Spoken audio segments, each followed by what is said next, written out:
When Honda brought in the Amaze in 2013, it was a car of many firsts. It was not only the first time they had ventured into the compact sedan segment, but it was also their first diesel offering ever.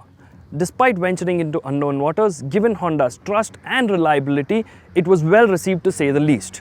It may not have been the segment leader in its time, but it brought impressive numbers for Honda nonetheless. Of course, in due time, it stagnated until Honda brought in the facelift in 2016.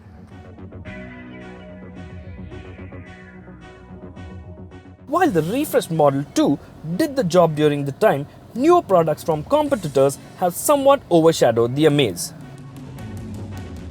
We have with us today the second generation Amaze, and it promises to be better than its predecessor in every way.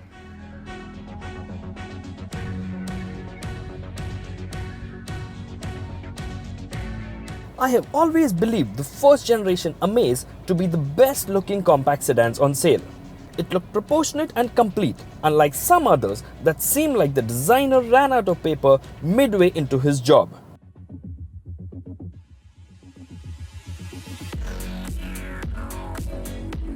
This second generation Amaze that abides by Honda's new design philosophy surely looks fresh, but is by no means a looker. The front as well as the rear look vertically chopped off. Interestingly though, the Amaze looks best in its side profile. We would have liked it better if the alloy wheels were diamond cut. From the rear, it somewhat looks inspired from the Civic hatch sold in the global market. But the Amaze isn't as sporty or attractive. On the inside, the dashboard is all new, right from the steering wheel, instrument cluster as well as the infotainment system. Just like before, it gets a dual-tone beige and black treatment, but instead of brushed aluminium accents, this one gets piano black highlights. One of the biggest complaints about the first generation Amaze was the poor quality of plastics all around. This new model though is substantially better than its predecessor.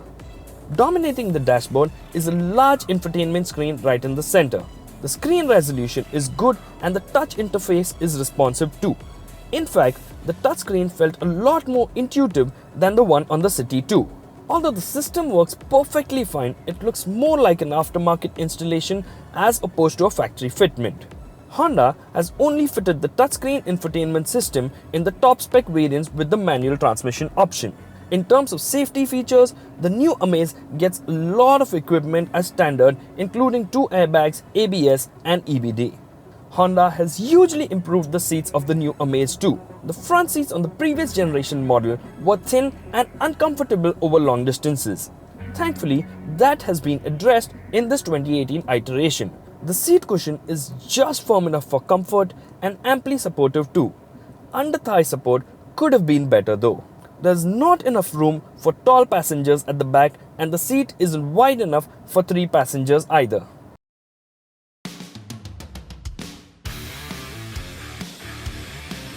Honda will be bringing the new Amaze with a petrol as well as a diesel engine option, both of which will come paired to a 5-speed manual or a CVT.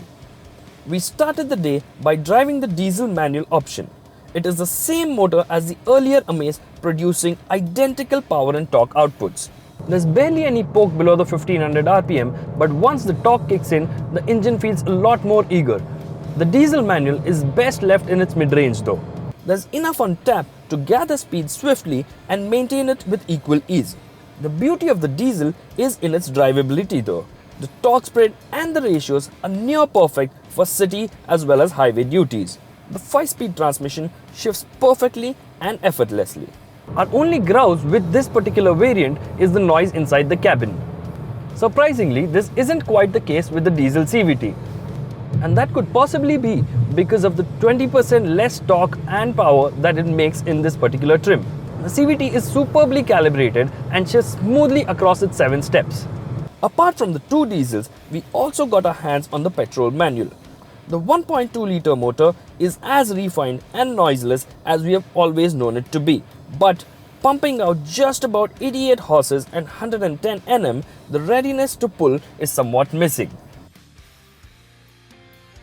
The Amaze is based on an all-new platform that makes use of high-tensile steel for improved rigidity.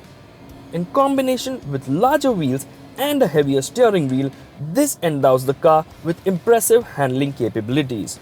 The Bridgestone Ecopia tires that our test car came fitted with offered good grip and didn't squeal around high-speed bends either. But it was the ride quality that impressed us the most. From uneven roads to potholes, at slow speeds, the Amaze cushions everything just perfectly. Driving over the joints on the road, the car sometimes feels a bit bouncy, especially for the passengers at the back, but thankfully it settles down rather quickly too.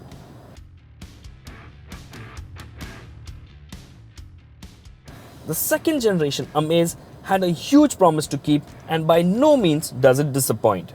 The car has improved in almost every aspect, right from the interior quality, features to ride quality.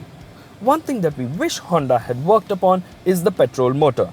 The car surely demands a bit more oomph from it. That isn't the case with the diesel though. It is awfully easy to drive and extremely affable. Add to that the convenience factor that comes with the CVT and you have a very likable family car in the new Amaze.